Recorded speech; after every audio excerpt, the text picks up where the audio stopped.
Franklin Delano Roosevelt became the longest-serving president in American history, serving from 1933 until 1945. He guided the United States through two enormous crises that could have broken the country. First came the Great Depression, when jobs disappeared, banks failed, and millions of families were left scared and uncertain about the future. Then came World War II, a conflict so destructive that it changed the world forever. Roosevelt was dealing with heavy physical challenges of his own. But even so, he gave Americans something they badly needed: confidence.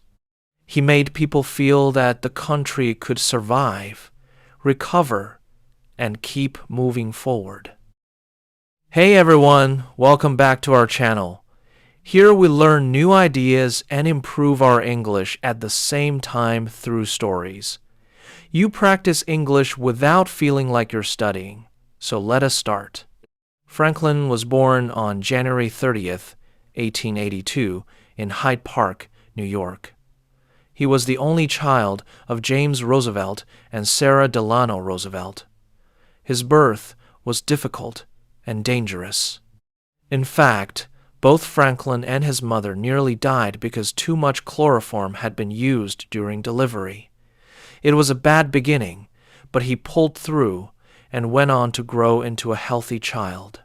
He was born into wealth and comfort, and that shaped his early life in a major way. The Roosevelt family had been established in New York for generations. Their roots went back to Dutch settlers who arrived in the 1600s, and over time the family built money and status through business, especially in coal and transportation.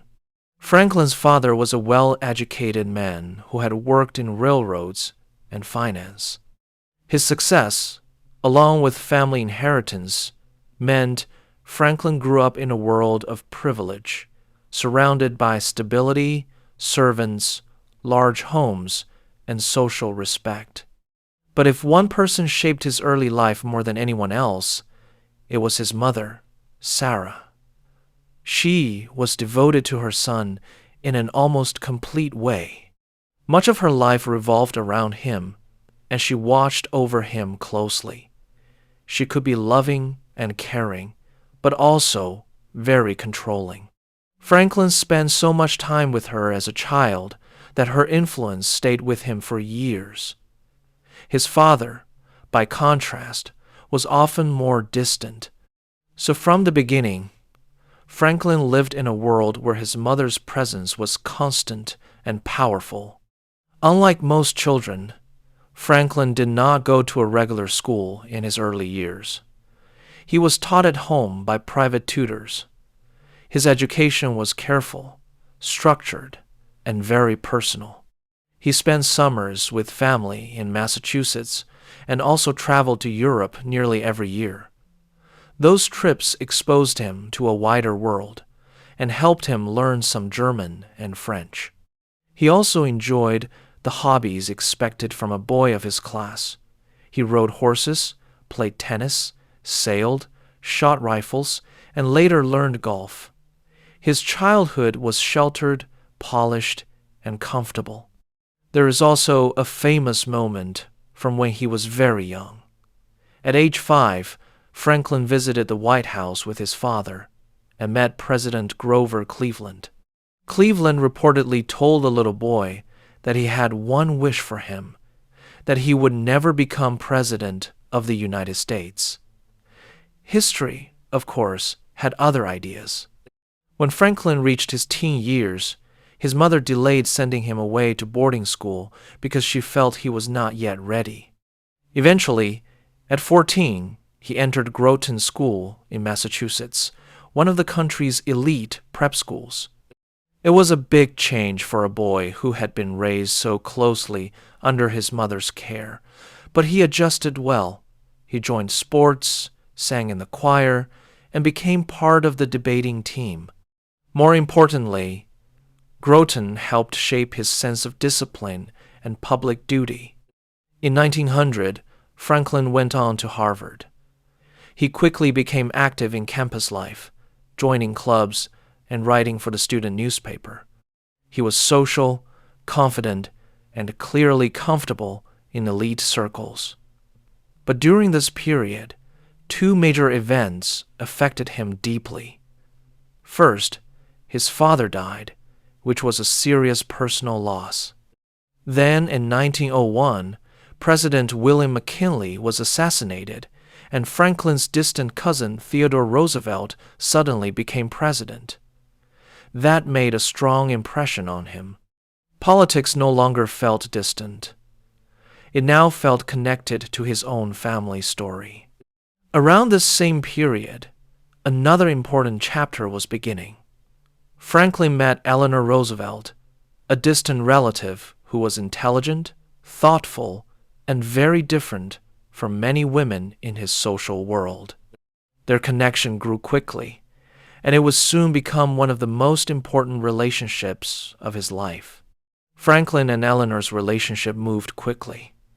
They had met as distant cousins, but the connection felt much closer than that. Franklin was drawn to Eleanor because she was not shallow or decorative. She had a serious mind, a strong sense of duty, and real concern for other people. For Franklin, that made her stand out. By 1903, while he was studying law at Columbia University, he asked her to marry him. She happily agreed. But, as usual, Franklin's mother had strong feelings about it. Sarah Roosevelt was not pleased with the match and did not like the idea of another woman taking such an important place in her son's life. She pushed for a delay, and the wedding did not happen until March 17, 1905. Eleanor, who had lost both of her parents, was given away by her uncle, President Theodore Roosevelt. That alone made the wedding memorable, but it also showed how closely Franklin's personal life and the larger Roosevelt family story were tied together. After their honeymoon in Europe, Franklin returned to his law studies.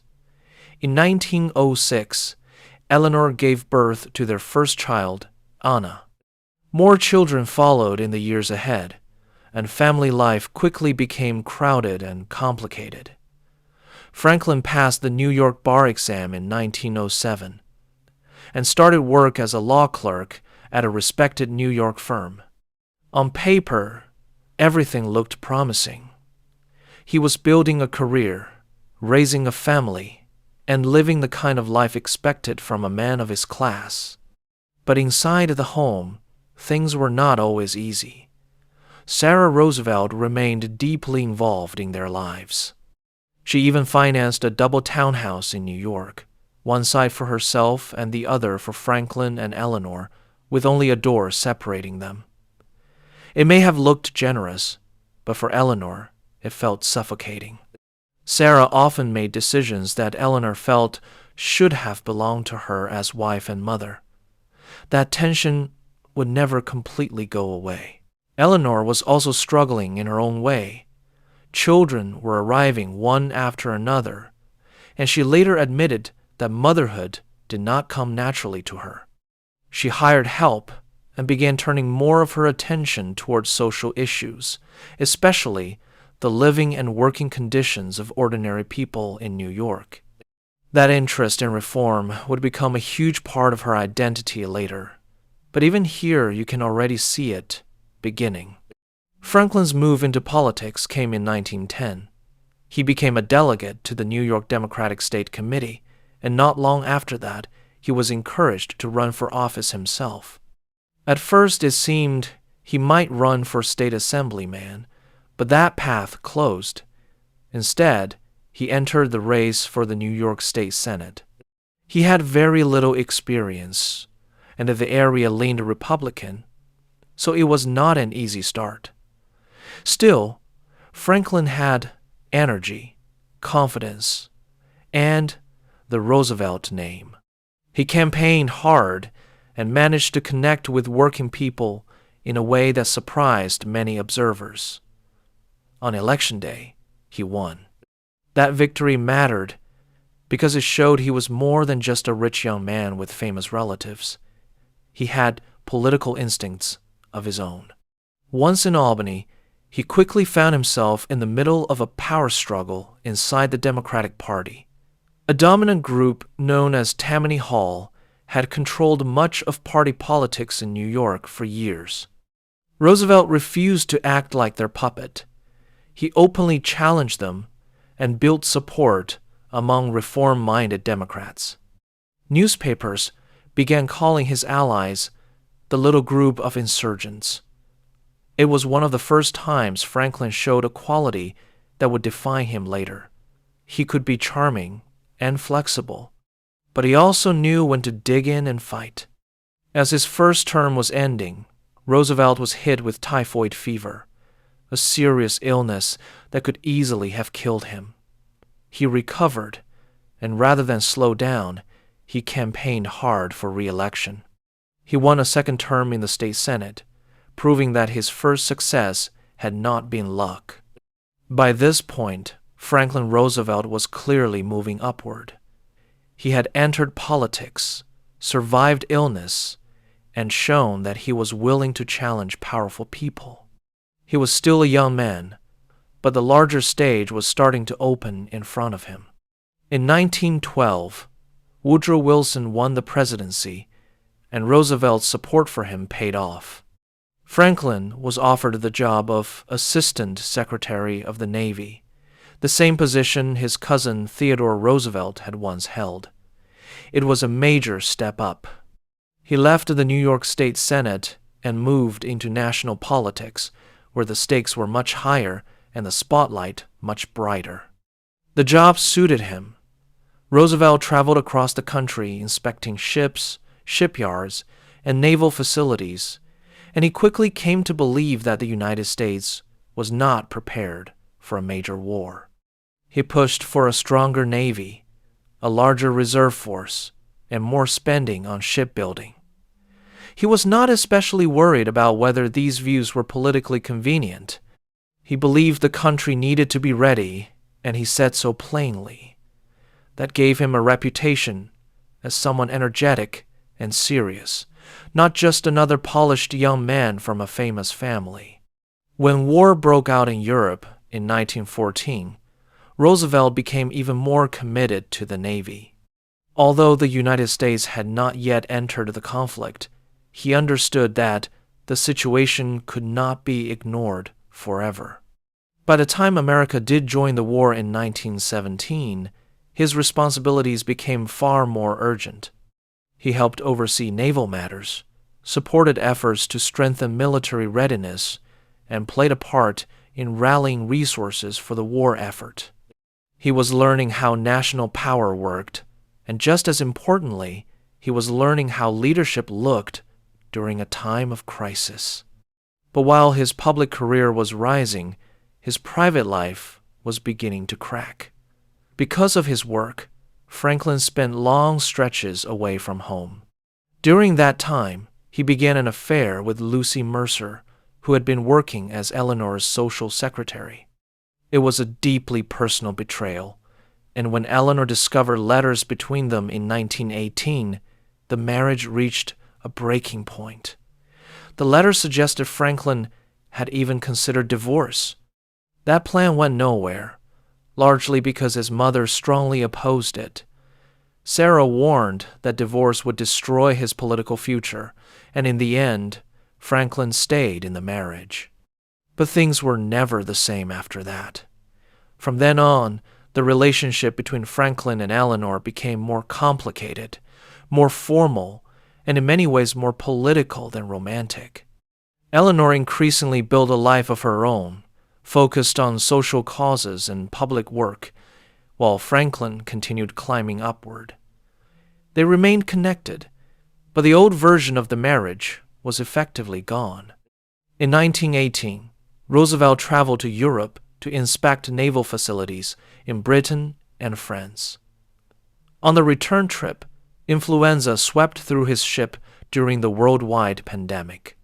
Many became sick, some died, and Roosevelt himself fell seriously ill. Even so, he recovered and kept moving.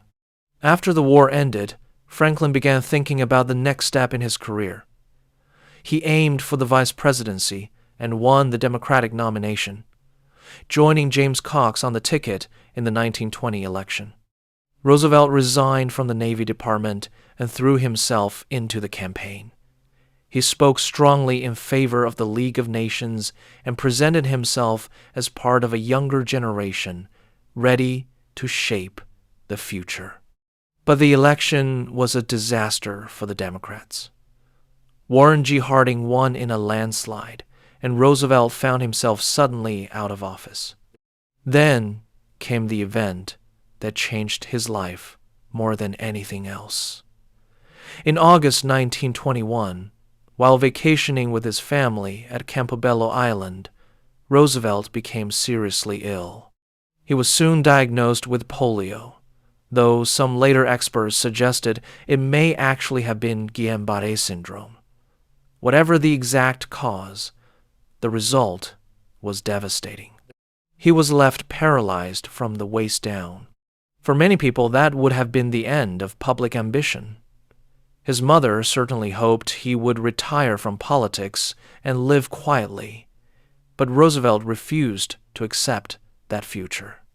So did Eleanor and several close advisors, who believed his political career was not over at all. Over the next few years, Franklin poured himself into rehabilitation. He learned how to stand with metal braces, how to move short distances with a cane, and how to manage his public image so that Americans would see determination instead of weakness. This period revealed something essential about him. Before, Roosevelt had been ambitious, confident, and well-connected. Now, he became something more durable. He had been knocked down in a way that was painfully public and deeply personal, and yet he refused to disappear.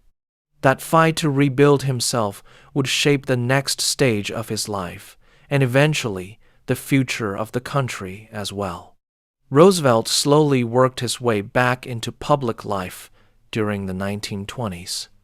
He spent a lot of time at Warm Springs, Georgia, where he found relief in the water and later helped build a rehabilitation center there.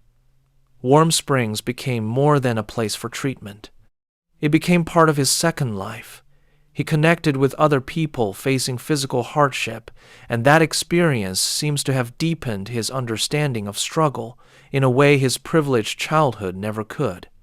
Even while recovering, he stayed active in Democratic politics. In 1928, he ran for governor of New York and won by a very narrow margin. As governor, he focused on practical reforms, public projects, and direct communication with ordinary people.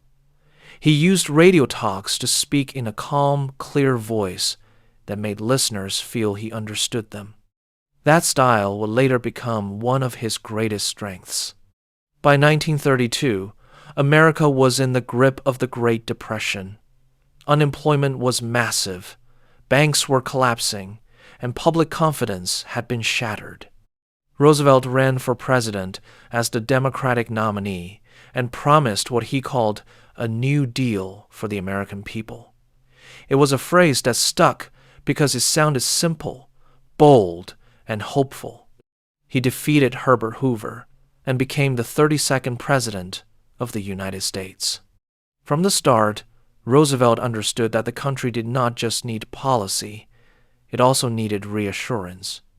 In his first inaugural address, he delivered one of the most famous lines in American history, telling the public that the only thing they had to fear was fear itself. It was exactly the kind of message people wanted to hear. He sounded steady when the country felt shaken. Roosevelt moved quickly. During his early presidency, his administration launched relief and recovery programs aimed at helping the unemployed, stabilizing banks, supporting workers, and restoring trust in the system. Agencies and reforms came one after another, and while not every program worked perfectly, the overall effect was huge. Roosevelt gave people the feeling that government was finally trying to do something. Through his fireside chats on the radio, he explained complicated problems in plain language. He did not sound like he was lecturing people. He sounded like he was talking with them. His popularity grew, and in 1936 he won re-election in a landslide. But even as he battled the Depression, events overseas were becoming more dangerous. Adolf Hitler's aggression in Europe and the expansion of war forced Roosevelt to think beyond America's borders. At first, much of the country wanted to stay out of another war. Roosevelt moved carefully, supporting preparedness while trying not to drag the country into conflict before the public was ready. Then everything changed on December 7, 1941, when Japan attacked Pearl Harbor. The next day, Roosevelt addressed Congress and called it a date which would live in infamy. America entered World War II, and Roosevelt became a wartime president. Once again, his greatest gift was not just decision-making at the top, but morale. He helped Americans believe they could endure sacrifice, outlast the enemy, and win. He worked closely with Allied leaders like Winston Churchill and Joseph Stalin while overseeing the massive American war effort at home. Under his leadership, the United States became a military and industrial giant. By the time Allied troops landed in Normandy in June 1944, it was becoming clear that the war in Europe was turning against Hitler. Roosevelt was already thinking ahead, speaking of a future international system that could help prevent another world war. That vision would help shape what became the United Nations. In 1944, despite failing health, he ran for a fourth term and won, but by then, the strain was showing badly. He was exhausted, his blood pressure was dangerously high, and those around him could see he was fading. In early 1945, after returning from meetings with Churchill and Stalin, he looked like a man running on almost nothing. In April 1945, Roosevelt went to Warm Springs, hoping to rest. On April 12th, while sitting for a portrait, he complained of a terrible headache and then collapsed. He had suffered a massive cerebral hemorrhage. Franklin Delano Roosevelt died later that day at the age of 63. He did not live to see the final Allied victory in Europe, which came just weeks later. By the time of his death, Roosevelt had led America through the worst economic crisis in its history and through most of the deadliest war the world had ever seen. He was not a perfect man. His personal life was complicated, and many of his decisions remained debated. But in moments when millions of people felt frightened and uncertain, he gave them courage. That is why he is still remembered not just as a president, but as one of the defining leaders in American history. All right, if you made it through this session today, that already says something about your discipline. This repetition and consistency combination might look boring on paper, but it is one of the most powerful ways to build fluent, natural English. Keep showing up like this, and your brain will slowly adapt. Trust the process. If this helped even a little, consider liking the video or subscribing. It lets me know these sessions are actually making a difference. We'll catch up again soon. Take care till then.